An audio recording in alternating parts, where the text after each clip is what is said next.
Assalamualaikum warahmatullahi wabarakatuh. Perkenalkan, nama saya Fitriana Puspitasari, mahasiswa Universitas Diponegoro. Pada kesempatan kali ini, saya ingin mempresentasikan paper saya dengan judul Analisis Bibliometrik terhadap Tren dan Topik Penelitian Kontrol Diri pada Remaja. Langsung saja pada pembahasan yang pertama adalah latar belakang atau pendahuluan.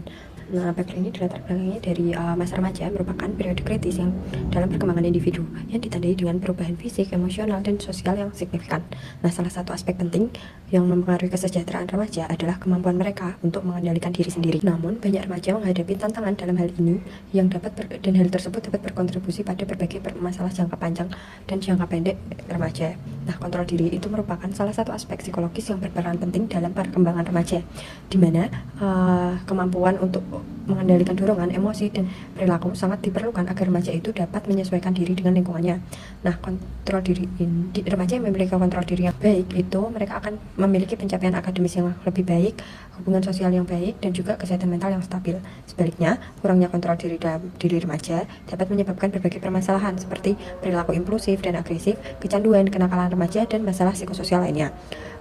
Faktor penyebab rendahnya kontrol diri pada remaja ini karena ketidakstabilan emosional yang dialami remaja, ditambah dengan pengaruh lingkungan sosialnya. Selain itu, tekanan teman sebaya, harapan keluarga, dan pengaruh media sosial dapat mengganggu kemampuan remaja untuk berpikir rasional dan memiliki kontrol diri yang kuat. Masalah ini semakin kompleks dengan meningkatnya prevalensi gangguan kesehatan mental di kalangan remaja seperti kecemasan dan depresi yang dapat semakin melemahkan kemampuan mereka dalam mengontrol impuls. Penelitian mengenai kontrol diri pada remaja itu semakin berkembang dengan berbagai pendekatan dan metode analisis.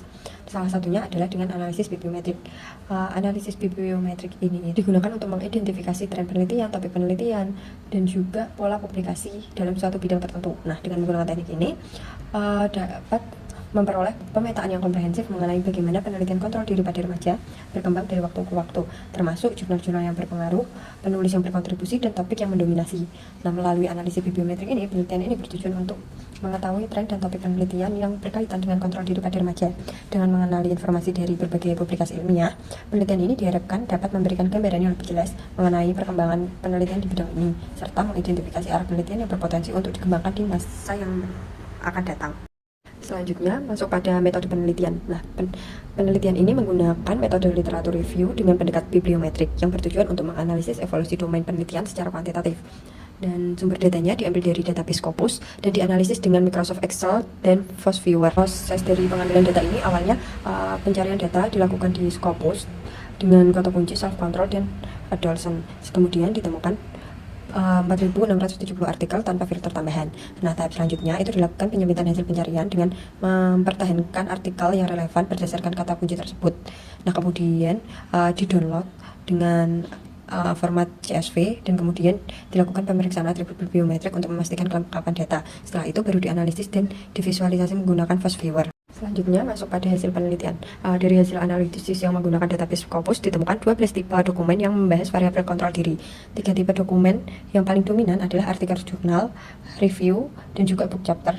Selain itu, penelitian ini juga mengidentifikasi 5 peneliti paling produktif, di mana temuan ini tuh mencerminkan kontribusi signifikan dari kelima peneliti terkemuka dalam pengembangan literatur self-control. Selain itu, penelitian ini juga mendapatkan hasil terkait tren penelitian tentang kontrol diri dari waktu ke waktu. Peningkatan signifikan terjadi pada tahun 2018 dengan jumlah publikasi mencapai 499 publikasi. Nah, kondisi ini itu menandai puncak perhatian akademik terhadap topik kontrol diri. Namun, pada rentan waktu 2019 hingga 2022 terjadi penurunan yang cukup signifikan dalam jumlah publikasi. Namun, menariknya, tren ini kembali menunjukkan peningkatan pada tahun 2023 hingga 2024. Tren topik penelitian kontrol diri itu dianalisis melalui visualisasi jaringan seperti yang ada di gambar ini. Mana visualisasi ini itu memetakan hubungan antara kata kunci yang relevan, memberikan gambaran secara menyeluruh mengenai topik kontrol diri pada remaja.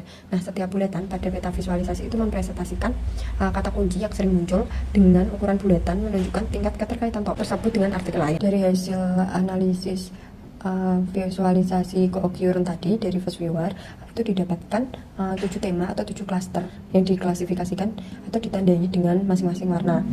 Oke, selanjutnya masuk pada diskusi di mana kontrol diri ini merupakan aspek penting dalam perkembangan remaja yang berpengaruh terhadap kesehatan mental, emosi, dan perilaku sosial remaja. Nah, analisis bibliometrik ini menunjukkan tren penelitian yang meningkat sejak 2012 dengan puncaknya pada 2018 dan kembali naik di tahun 2023 sampai 2024. Nah, mayoritas publikasi berupa artikel jurnal dan review dengan kontribusi besar dari peneliti dan institusi ternama.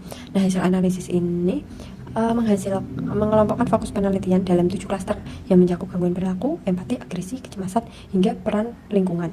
Temuan ini menegaskan pentingnya kontrol diri dalam mencegah risiko psikologis dan mendukung kesejahteraan remaja. Kesimpulan dari penelitian ini adalah bahwa self-control itu merupakan elemen penting dalam pengelolaan perilaku remaja dan pemeliharaan kesehatan mental mereka. Hasil penelitian menunjukkan bahwa remaja dengan tingkat self-control yang tinggi cenderung lebih mampu menghindari perilaku berisiko dan masalah emosional.